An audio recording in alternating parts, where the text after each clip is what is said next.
Hello, welcome to my blog.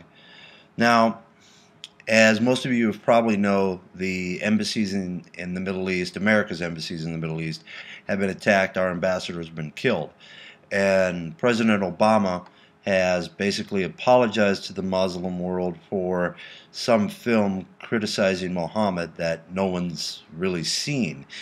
And he's not holding the terrorists responsible, he's holding some anonymous American video maker responsible for these attacks. When it's obvious that these attacks were coordinated and planned around the 11th anniversary of 9/11, and this film is just some pretext. Since then, that filmmaker has been arrested, brought in for questioning. It looks like something out of 1984. More importantly, it appears that President Obama is willing to sacrifice non-Muslims' right to freedom of speech in America, non-Muslims' right to freedom of religion in the United States, and has demonstrated to the Muslim world that if they kill a couple of Americans, that what will happen is we will give up our freedom of speech, we will give up our freedom of religion, well, non-Muslim religion freedom, non-Muslim freedom of speech, in exchange for what? Peace? The President of the United States took an oath to uphold the Constitution of the United States for all Americans, not just Muslim Americans. And whether Muslims commit acts of terror and murder around the world, we still have the right to freedom of speech and freedom of religion. That includes non-Muslims, like the majority of us.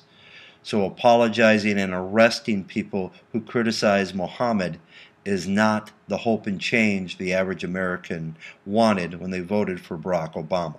Luckily, this is an election year, and you have an opportunity to tell or show Barack Obama and the Muslim world that freedom of speech, freedom of religion is what's important here in the United States, not the protection of Muhammad's image, which is what appears to be happening. In addition, the President's administration ordered the Marines that were protecting that embassy to not have live ammunition. One of the reasons this attack was successful is because the Marines that were supposed to be defending the embassy and defending their own lives did not have live ammo. Once again, huge mistakes. Marines anywhere in the world that are deployed need to be able to defend themselves while they're working, while they're on post. And taking away their bullets does not send the message of strength that we'd expect. More importantly, we have the right to freedom of religion, freedom of speech, and we have the right as Americans to criticize any religion, including Muhammad, if we choose to. And apologizing to terrorists for killing Americans and sacrificing our freedom of speech and our freedom of religion is not an acceptable position for the President of the United States.